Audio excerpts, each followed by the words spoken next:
slopes. Alright. Yes, all right, perfect. Appreciate it. Otherwise, I have to bring my ability slippers. Right, it's gonna unlock, so yeah, one with their shed and everything, so one with their. And I don't. Let's see, where's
And that's all it's gonna take.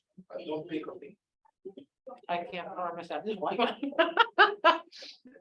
I won't pick on you, I promise. I was here, I was the only one here on Monday. Yeah. Brad keep like asking me questions. Hi, David. Hello. Making sure you can hear us. Yeah, I'm here. I'll probably stay on mute because I've got a bit of a bad cough, so I'm gonna just mute and not talk much. Oh dear, there's a lot of people that are sick right now. Yeah, it's kind of strange. We've just had a little, it's sort of a, it's not terrible. It's just a bit of a cold and then a cough, but a lot of people I've been hearing have been getting vertigo is a new thing Oh. everybody's getting. Oh, no. Oh, that's But- awful. I don't know how many people I've talked to in the last little while. And one fell from my car club, was just sick with it for about a week. He couldn't do anything, couldn't eat. And Really. yeah. Weird things going around. Yeah, there are some very strange things. So can I just?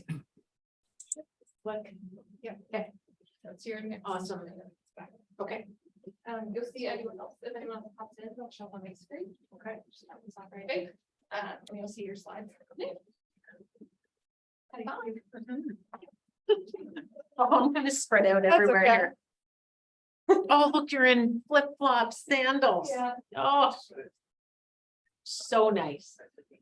All right, so there's David, there's myself and Marcelo here in the room. And so far it is just you online, so I know we're scheduled for 2-hour session, but I don't really think this is gonna take 2 hours to go through it.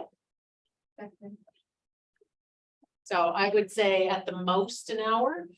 So we'll try to condense a lot of it because I'm sure there's parts as well that in the other sessions that have been addressed. So this session is working with buyers and sellers. So in terms of the last session that you guys had, it was win with the seller. Have any questions or comments about that before we get started?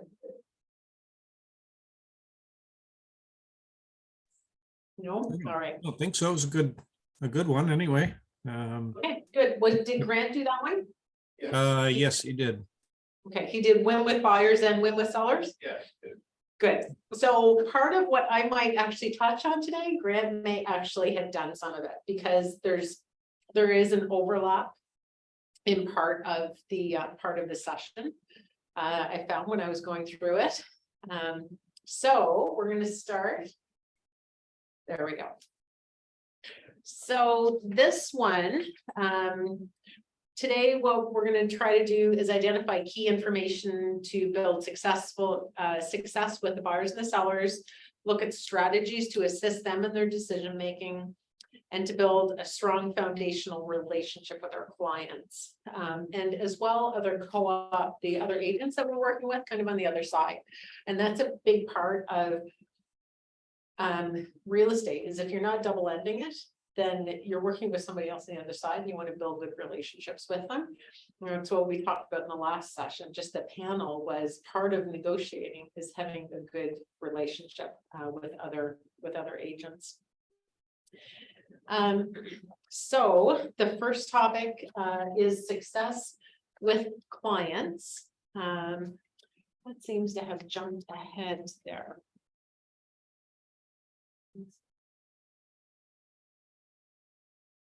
There we go.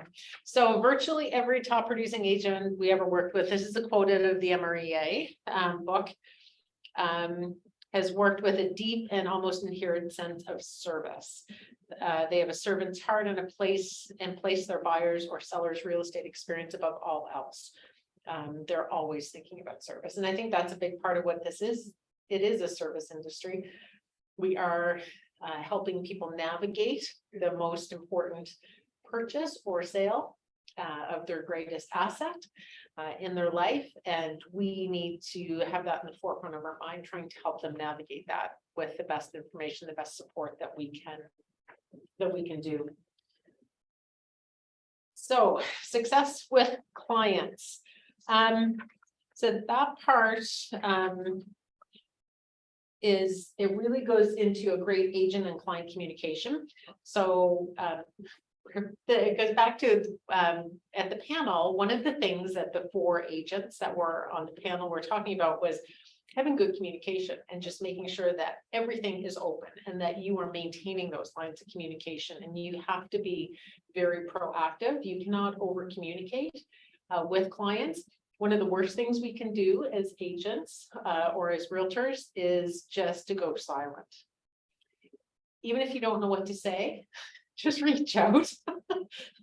Just reach out and talk to them, because often they just want to be reassured that they're not forgotten, that you remember that they're still there, and that you're helping them navigate it. And then the conversation will just go from there. And they often will just ask questions, and then it's really easy to be able to continue communicating, and it continues to grow their confidence and their trust in you. Yeah, I think it just does go back to you can't over communicate. So great communication provides a strong foundation for a sustaining relationship. It sets and manages expectations proactively throughout the transaction. So if you're being really proactive with your communication, you're eliminating some of the issues before they even come up. It creates a peace of mind for your clients as well. And it enhances your credibility. If you're the one that's reaching out to them instead of them always reaching out to you, shows that you're not forgetting about them, you're thinking about them, you're trying to provide them with the most up-to-date and current information that you have. And it really does make a difference. You think about the people, or even an industry that maybe you have recent experience with, and they've been really good at communicating with you. It just takes the anxiety out of it. It takes some of the stress out of it. And it just helps set a stage for a smoother transaction. So the 3 levels of service for this one is purpose, value proposition, and fiduciary. So what is our fiduciary duty? So the purpose is we are the masters of service. Being a master of service is having good communication. It's going back, because if we're not communicating to them, they're the ones that are going to reach out to us, and they're going to reach out in frustration, or they're going to reach out with heightened anxiety, which it's so much easier just to, hey, I'm just calling to check in. Do you have any questions? Nothing's changed. I have no new information. I just want you to know, I'm thinking about you. Just wanted to check in. That's literally it. It does not have to be any big conversation or any big dialogue that happens. Value proposition. Often we will use communication as one of our value propositions and talk to people about how we will be in good communication with them. Back up your words, right? Make sure you're doing it. If you say something, do it. And then our fiduciary duty is that we place our clients' interests over and above everything else, including our own needs in that situation. A fiduciary brings a level of care and trust to the relationship that a functional agent does not. I think there was a point where you guys did functional versus fiduciary. Do you guys remember talking about that? The functionary, from what it says here, functionary is specific tasks related to the relationship, and it's just more like check boxes for them, rather than a fiduciary duty is checking in with them, really caring, going above and beyond, putting their needs and and their wants above. So that's really what the biggest difference is. Stop me if there's anything that you want me to go over a little bit more. But I think we'll just go through a lot of this.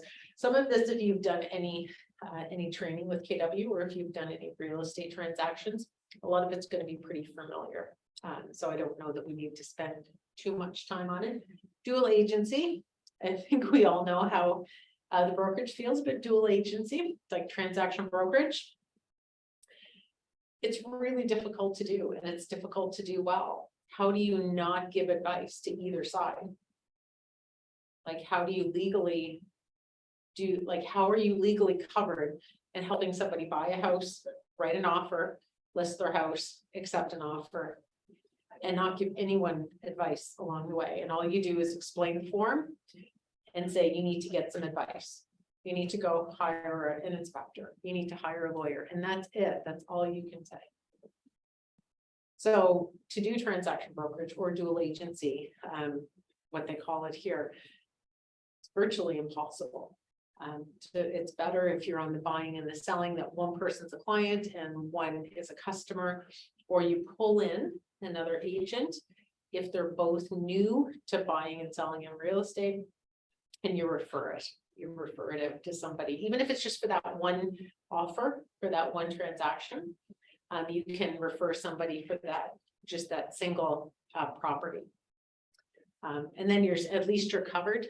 You're making sure that everybody has the best information, the best support that they can have. The other thing, it's not in here, but it's out on the front wall, the Y4C2Ts. You know, and in that, it talks about win-win, how in real estate and to be in culture and Keller Williams, every transaction we have, every relationship we have, every interaction with our clients or customers needs to be a win-win. Right, we need to be setting that as our base, our very base expectation in the relationships and ethically and how we're working in the industry. And then it also talks about the other one is trust. So one of the T's is trust. So to be able to gain the trust of the public, to be able to gain the trust of our clients, even if it's a customer, because we don't know if that person is going to come back and want to transact again, right? Or the likelihood is they are, or they know someone that will. So if we have an established trust with them, we do what we say we're going to do, we follow up, and we have good communication. It seems so basic, but it's so important. All of those basic things. That's the same slide, I do believe. Yeah, one of the other things they refer to in this dual agency is negotiating against yourself. So if you're in transaction brokerage, that's really what you're doing, is you're negotiating back and forth with yourself, and you can't give any advice, which is a pretty difficult situation to be in. So setting expectations. This is probably one of the things that we want to do early on, and most of us want people to like us, and we want the relationship to go smoothly and beautifully and not have any hiccups.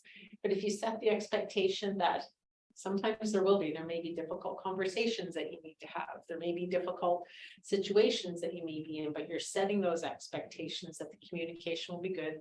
You will help them along the way. There won't be any situation that they're in that you will not be with them, helping them to navigate, and that you will have their best interest at heart at all times, which is part of our fiduciary duty. Then that helps to set those expectations. But then the follow through of that is just doing what you say you're going to do. You know? And the biggest thing on that is communication. That's what they keep coming back to in this section. Communication with the buyers and with the sellers. So on both sides. So in this slide, reviewing the transaction process, most of us will already have our clients pre-approved, or as we're vetting them and making sure that they are ready to purchase a home or property, or that they actually can sell the property, that their name is on the deed. That's all part of vetting, and that's part of just asking the right questions, making sure that you're able to ask, have you been to see a mortgage broker? What are your hopes and your dreams? What are you looking for in a home? To set the stage so that you can create a plan, help them to create a plan that's going to be realistic and it's going to be successful. Okay, because then that goes back to, you've done what you said you were going to do, you've established trust, and you're continuing in that communication.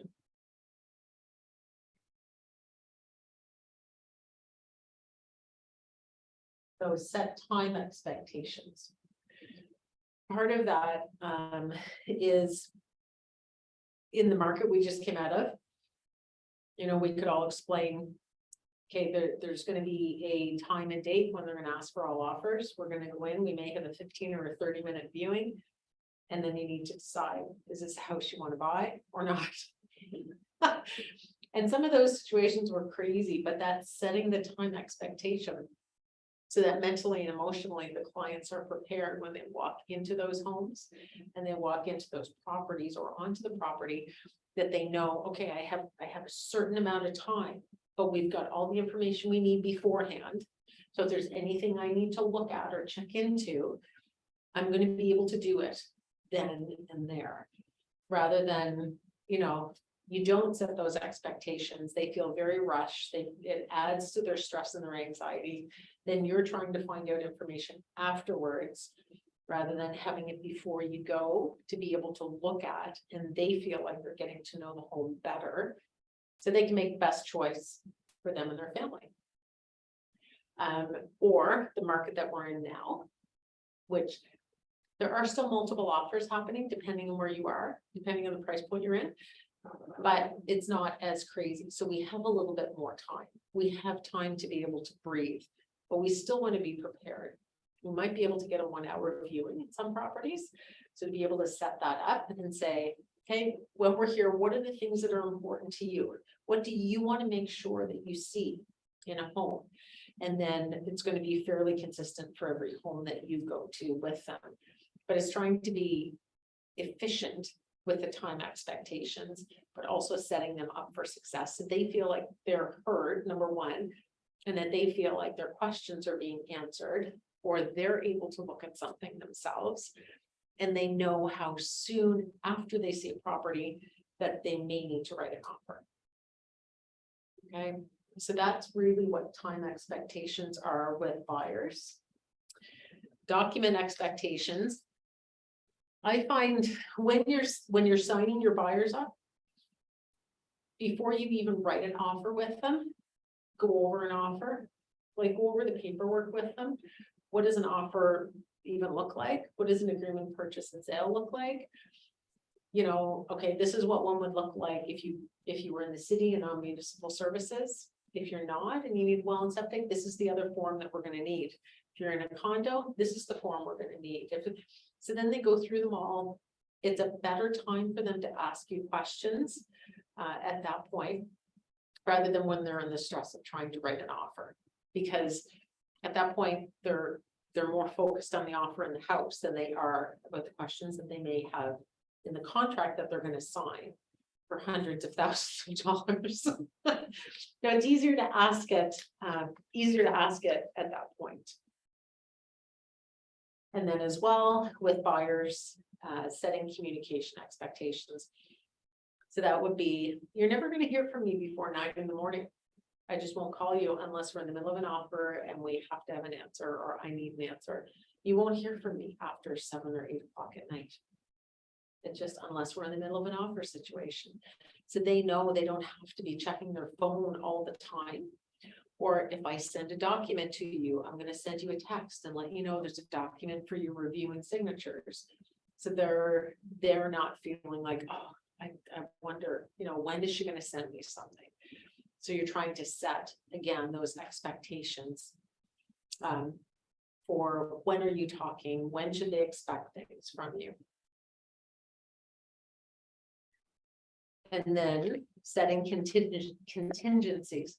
So this one is if they're, I don't know, if they're away for a weekend and a house comes on the market that's perfect for them. What's the plan? You know, it's a conversation. That's all you have. If I'm away for the weekend, my family's in PEI. If I go to visit my family for the weekend, who's looking after my business while I'm gone? Who's covering me in case the perfect house comes on the market for them? So just, again, goes back to communication, making sure that you're telling them and explaining to them, this is what the plan is going to be.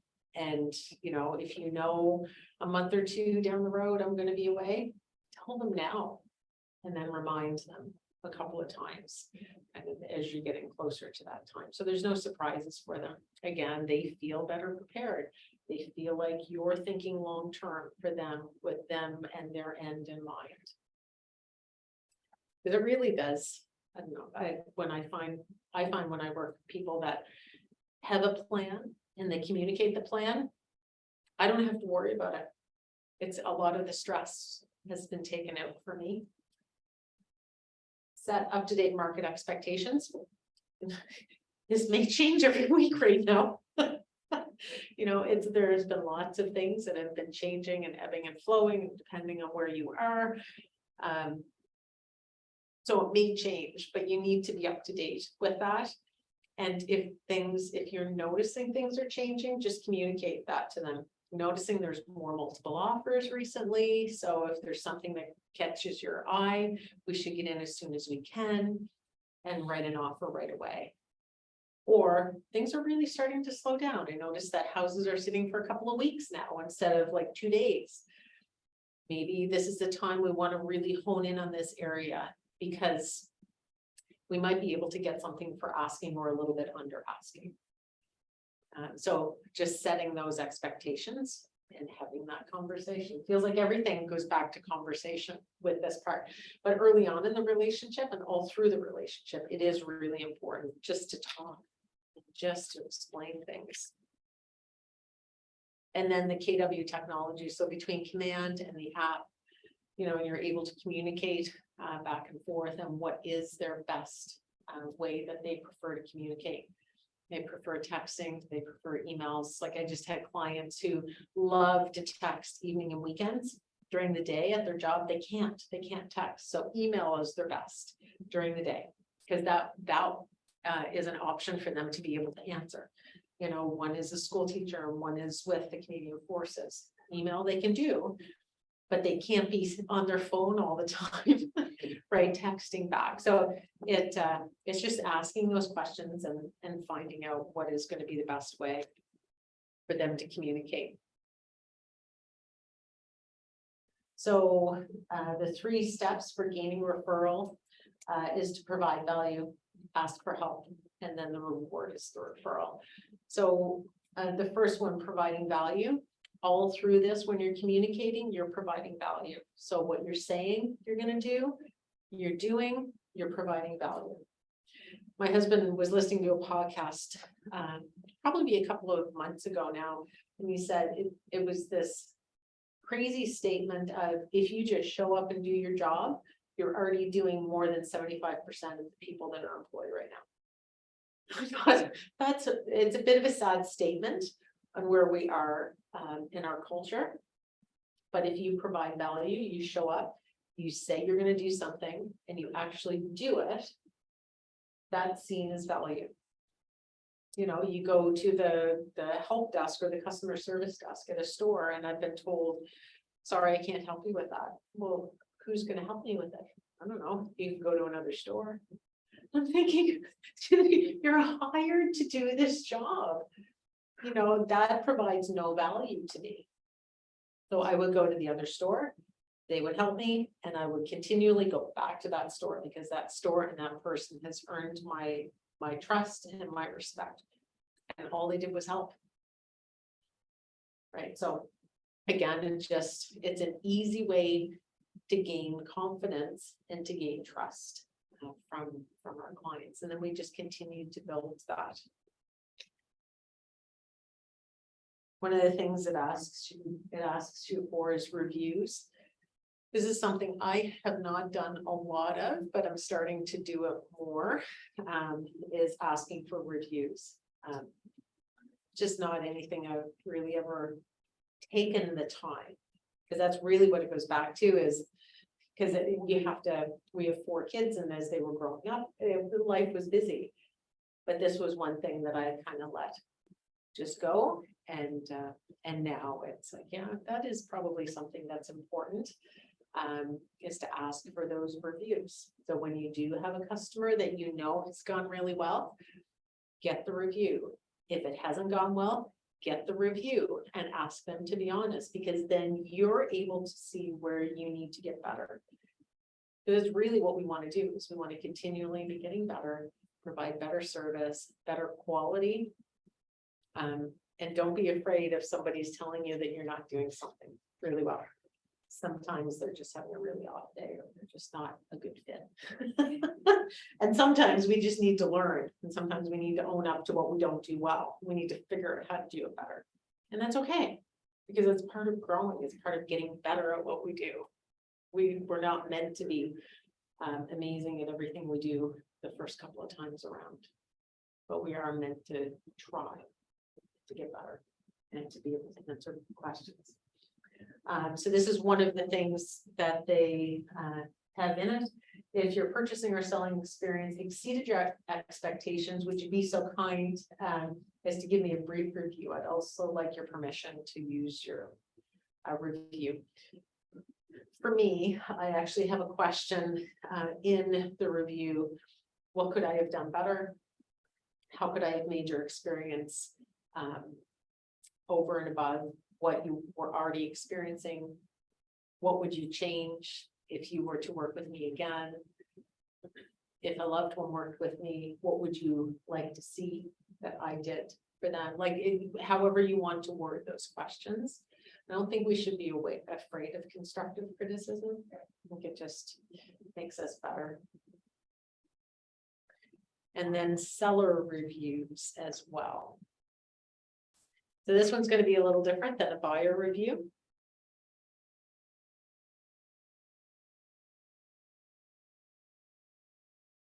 Seller review is going to be more, oh, it skipped right over. Let's see.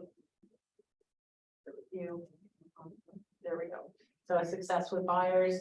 So what buyers want from their agent, 52% of them want help to find the right home to purchase. 13% want help to negotiate the terms of the sale. 11% want help to negotiate the price, and 24% want other. So that would be things like paperwork, getting market stats, those kind of things. You can see, you know, a little over half, they just want help. They want help to find the house. They want help to know how much to put in an offer, to navigate the offer purchase. And we're in the perfect position to be able to do that. And we all have the support to be able to do that as well. So buyer's analysis. It's good to have a sheet, like a little bit of a cheat sheet on questions to ask your buyers. And if you don't have one, just sit down and what questions would I be looking to have answered if somebody was to ask me? Or if you know, like Marcelo, I'm sure Grant has one, has a buyer's analysis form. And David, I don't know if you're on a team or if you're working by yourself, but there's lots of agents around that will give those forms, because it's a checkbox and it helps in a lot of ways. But one of the ways that I find it's really helpful is if you're going down the road a little bit too far in one direction and you're, this is not what I think our original conversation was about. It's easy to pull that out and say, oh, I just want to reevaluate. I think we need to go back and look at this. Did I misunderstand? And it pulls them back, helps them to reevaluate. And it often will help to set you back on track, which really does make a big difference. And it takes away some of the frustration that they might be experiencing as well when trying to find a place. If they're kind of going off the path, sometimes they'll decide that they want to go and look for their own property as well. Like, if, you know, they'll pull up different apps and say, oh, you know, I saw this one or I saw this one. You're like, oh, but that doesn't, I didn't think we were looking at that, or that doesn't meet the criteria that I thought we were looking for. This is really, it's the perfect document to be able to say, so that's different than what we talked about. Is that the direction you want to go in? Or do we need to readjust? And it certainly makes it a little bit easier. So buyers' lives change or buyers' world changes. So we want We want to be supporting them through the transition of buying and the whole buying process. So it's, yeah, I'll just read what it says here. In either case, the buyer's needs can change, whether a change in their lives or whether the world around them. They may need to revisit the needs analysis. So if their life has changed, you know, they're having a baby, that changes what they're looking for. If the world around them has changed, they've lost their job, right? That may change what they're looking for. And that'll work for buyers and sellers, because maybe a seller is going to need to sell faster if they lost their job, right? So they may need to readjust their expectations as well. Let me know if I'm going through this too fast, but I feel like a lot of this is information you've already gotten. Tough conversations. Yeah. Tell them at the very beginning, we're probably going to have some tough conversations. We may have conversations that make us both uncomfortable. And then you set the stage, right? Then it's not a surprise when you have a conversation with them about an agent or a situation in an inspection or whatever it might be. You're having a difficult conversation, but you've already prepared them, you know, earlier in the relationship. And then show homes based on needs analysis. So this one, I think, is pretty self-explanatory.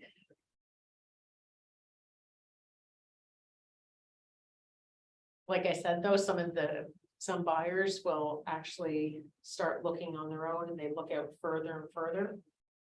So we may need to adjust that. Might be based on price point and what they think they can afford.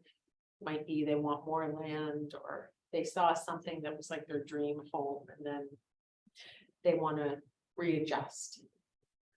So it's having the conversation, okay, this is not what I thought we were looking for. So let's have that chat. Do we need to readjust? Do I need to put different criteria in for the searches? If not, okay, let's keep going.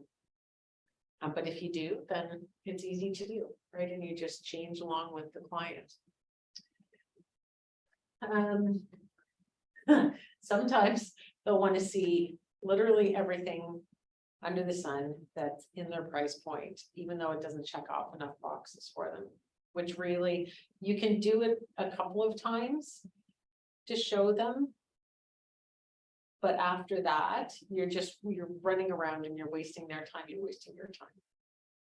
So it's trying to stick to what their expectations are.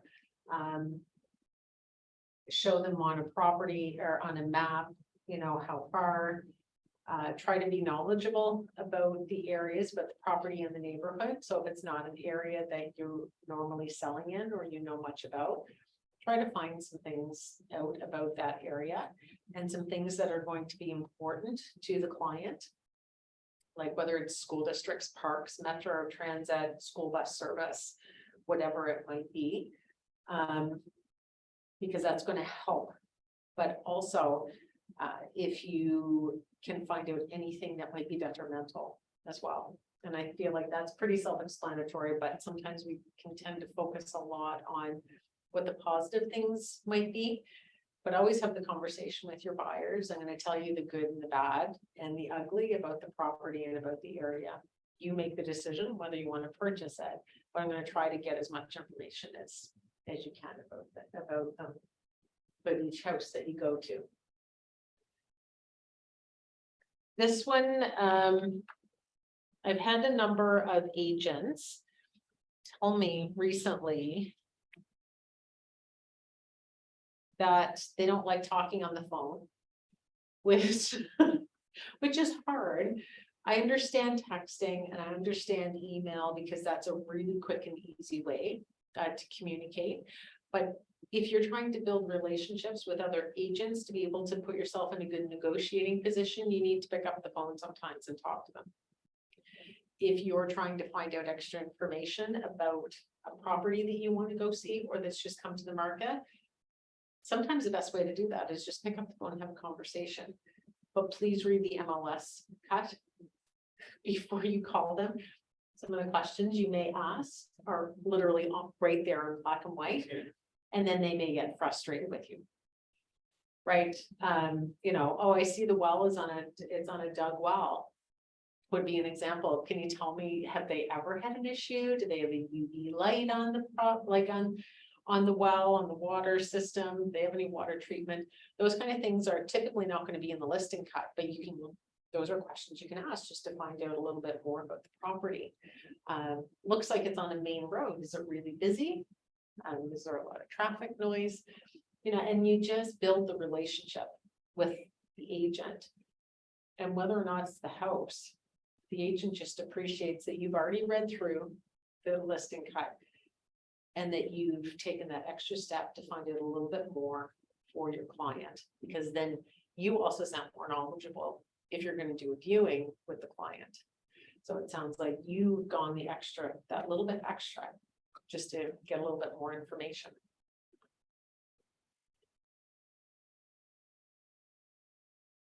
So this one is kind of fun, because I don't know if everybody has a home tour toolkit in their in their car, but it's a really good idea. So maps we don't really need unless you're in an area that does not have that doesn't have good internet and doesn't have good cell service. Then you just want to make sure you download your map before you go anywhere. The worst thing is trying to find a property and you don't have great cell service. It's just, you look like you're not prepared at all. First aid kit, a flashlight, because sometimes you're going into basements and the light may not work or the light bulb might be burnt out. A tape measure. One of the best things I did was get one of the laser tape measures, one of the laser measures, which was great. Really made a big difference. And then any other items that you may need are in there around that. So I do think this is a good idea. I have one similar in my vehicle. It just sticks in the back and zip ties. I also added zip ties to it. Because sometimes you'll just fix another agent's sign, or sometimes you'll fix yours. You just say, hey, zip tie was gone off it, and it was, you know, I didn't want your sign to be ruined, so just stuck another zip tie on. You know, and it's incredible when you just do that little bit extra, how much people appreciate it. Safety when showing homes. Don't ever meet anybody at a vacant home if you've never met them before. And I know I just think it's safety for everyone. It doesn't matter what your gender is. It's just you want to get a read on people. And to get a read on people, it's probably best to meet them in a coffee shop first, where there's other people around, or meet them at the office. And knock on the door and open it, and then, is anybody home? And kind of very loudly yell it out. There's been different times I've gone to properties and either the seller said, oh no, I didn't know you were coming, but the agent I know told them. So they've either forgotten or they've gotten confused on the day. But you just don't want to walk in and surprise someone. That would be absolutely terrifying if somebody walked into my house and I didn't know they were coming when my house was on the market. Yeah, it would just, it doesn't provide a really calm experience for your buyer either.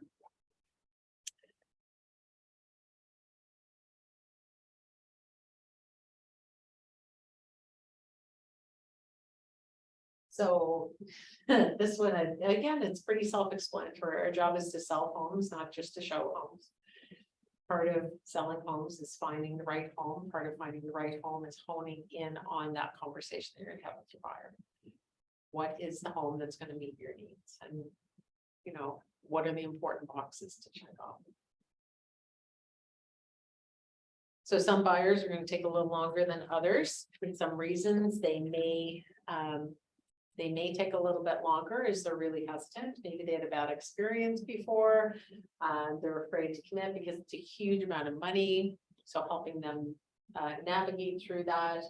Some of them don't like minor details of the homes, maybe they're not ready to buy a home, right? If it really is, if they're always looking at minor details. Or then you tell them, well, we have somebody that can come in and help you with some of those minor details. You know, after you purchase the home, they feel like they haven't seen enough homes, maybe they've already seen 20 or 30, 40 houses, they still don't feel like they've. So at that point, you need to have a serious heart to heart with them. And really figure out, you know, is this the right time for them, or do we need to reevaluate what we're doing and what we're looking at? And then they may want to bring in someone else, like a family member, to get trusted advice, especially I find that more with first time home buyers. Often dad or brother, somebody will come along with them to help. And sometimes that can be really helpful.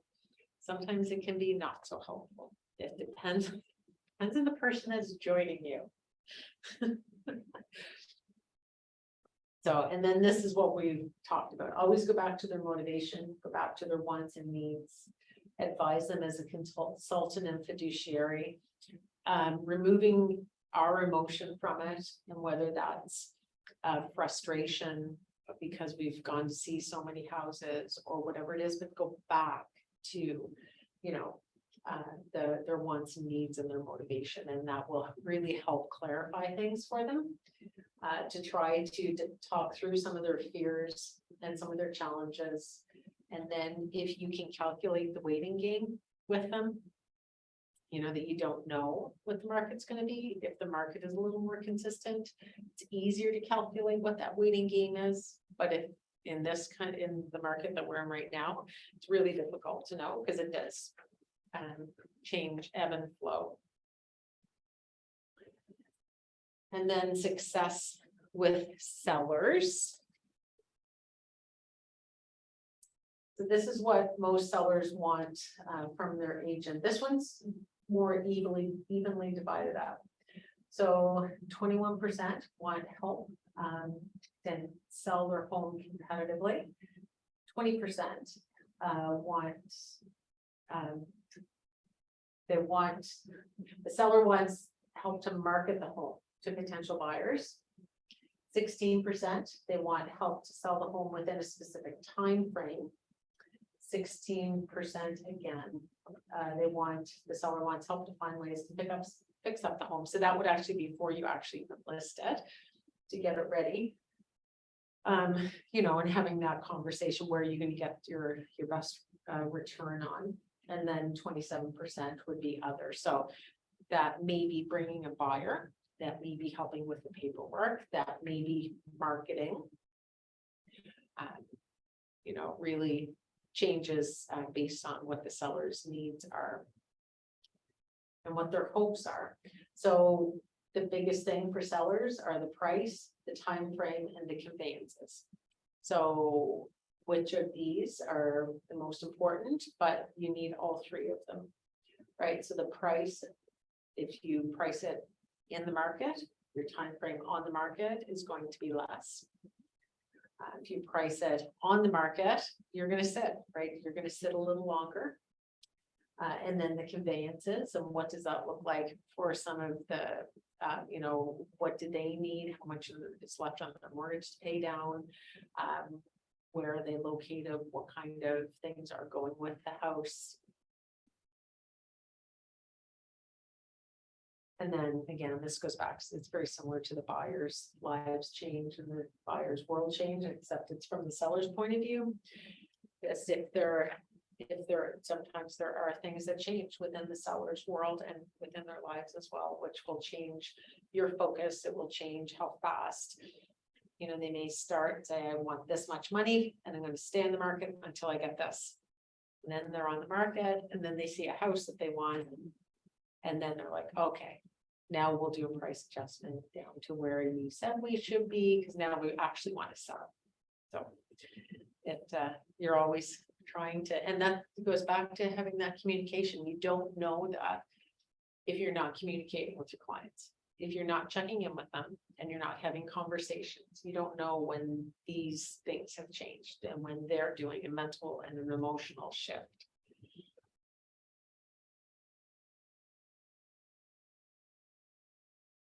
So the sellers can control the price and the condition of the house. They cannot control the market. So that's a really important part of the conversation to have with them.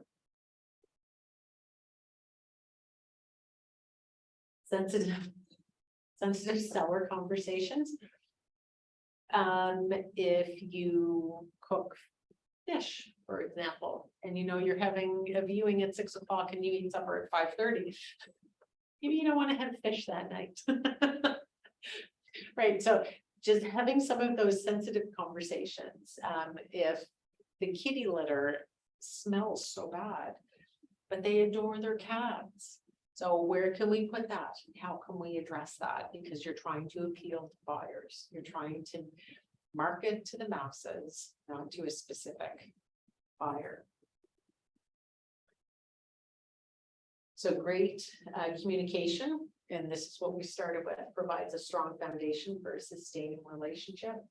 Sets and manages expectations proactively through the transaction, right? Instead of chasing the issues and chasing the concerns, you're the one that's leading those conversations. You're going out ahead of it and being proactive in the conversations, which creates peace of mind for the clients. Right? It removes so much of the anxiety and the uncertainty for them, which follows up with it, enhances your credibility and it gains their trust. And once you have their trust gained, you're going to gain other people's trust because they're going to refer you to other people. So this is something that they have in the States. Fair housing laws. I have never experienced this. I've never come into this.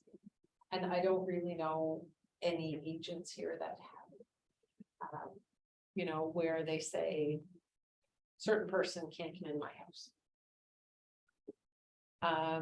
Right? Yeah, and so obviously this is an issue in some places because it's here and they actually have a law for it. So if you ever feel like you're in that situation, then call the broker. Because they're going to help you navigate it. Unless it's you may have a situation where somebody says, I do not want this person in my house. They're the nosy neighbor. I don't want them. And they work with this agent.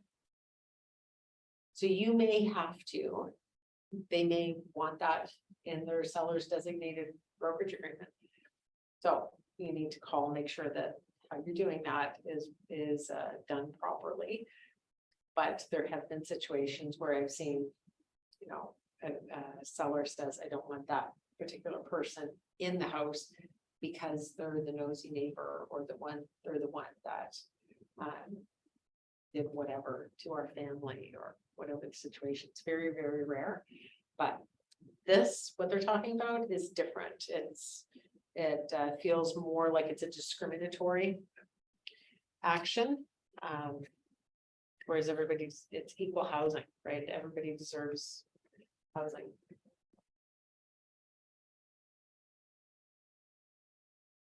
This is the WI4Cs 2Ts.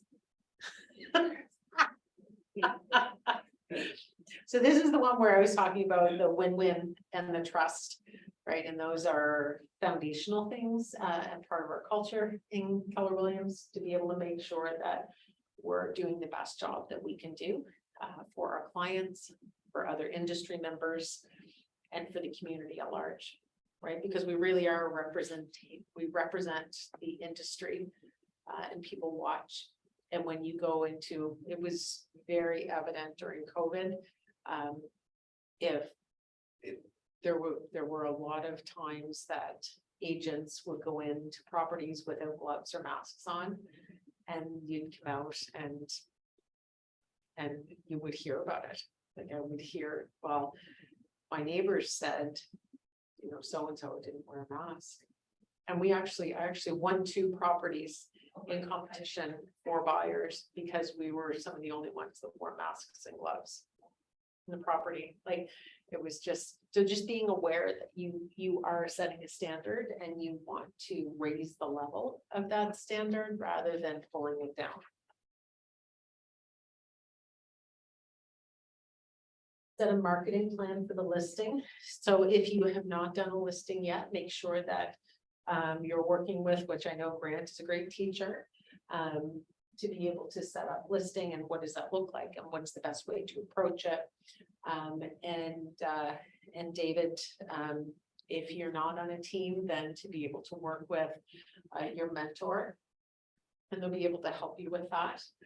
Set up what are the expectations in the listing, how do you do that, how do you market it well to be able to leverage and get as much access and as many eyes as you can, which then will lead to some leads for you and hopefully pick up a buyer or two from that. In the shift book, it says the message you put out to attract prospective buyers and sellers is everything. Why would they want to contact you in this market? And what would they get if they did? These two questions are at the heart of all effective messaging, right? So you're trying to create that you listen, that you hear, that you understand, and that you're trying to sell, or that just plain you're working for your clients and your clients' best interests. So the next one is to have the right documents for your market center. So they're gonna let you know this. In command. Our admin staff is amazing when it comes to letting us know and getting things in and documented right and helping protect us and helping protect our deals and protect the clients that we're working with. So that's a big part of that is right documentation, make sure it's completed properly, have the right professionals, and whether that's pictures, whether that's a pre-inspection, whether that's a sewer line lateral check, whatever it is that you're getting ready for a listing.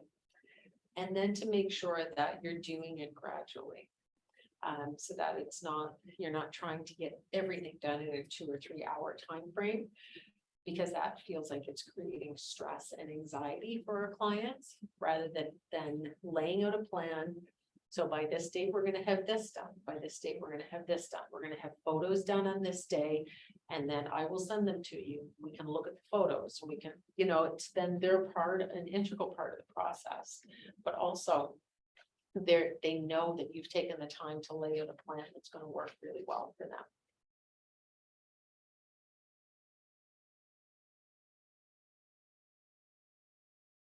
And then to be able to take it and use command to be able to start advertising.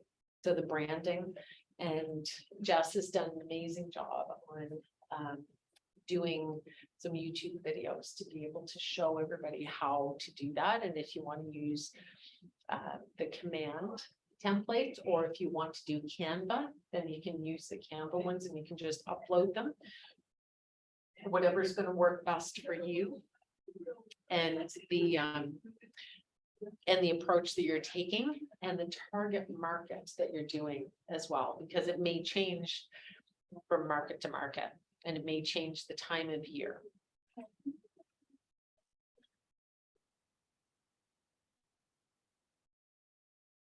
Then proper signage. We all know we have to get our signs and all our marketing pre-approved, which is good because that keeps us out of trouble. And then the ahas. Success with a co-agent is just what we talked about, like build those relationships. You know, when you go to an NSAR event, try to meet 1 or 2 new agents that you've not met before, because it really does make a difference. Because then when you see a listing that they have, you know exactly who it is. You've already had that conversation, you've set the foundation, and then you're able to just build on it from there.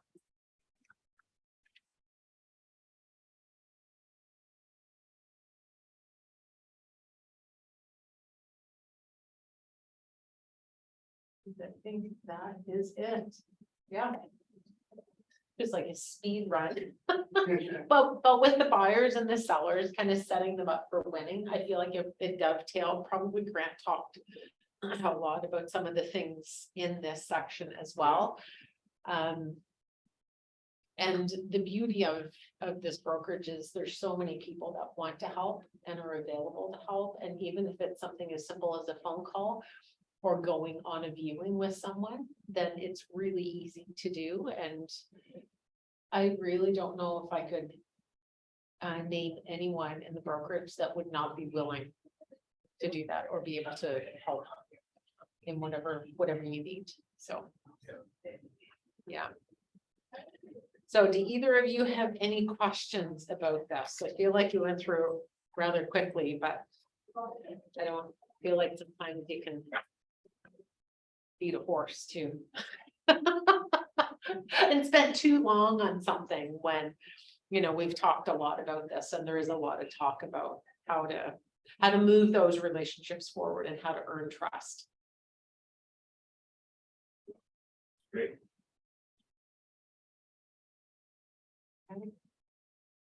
David? Any questions or comments?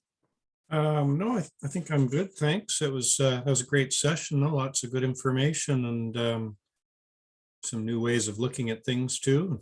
Motivating. Thank you. Okay, good. You're welcome. Well, if you have any questions, please feel free to reach out. There's, yeah, it's always good to chat about stuff and hear from other people, hear other people's perspectives. I think we all learn a lot. Just from talking about it, different ways of doing things. I think there's ways we don't do it, but there's lots of ways we can do it. If that makes sense. Thank you so much. All right, well, that's it, guys. That's all I've got. So, yeah, an hour. So I have a wonderful rest of your day. I hope the week is nice and sunshiny for everyone. That's great. Thank you very much. You Thank are you. welcome. Take care till next time. You as well.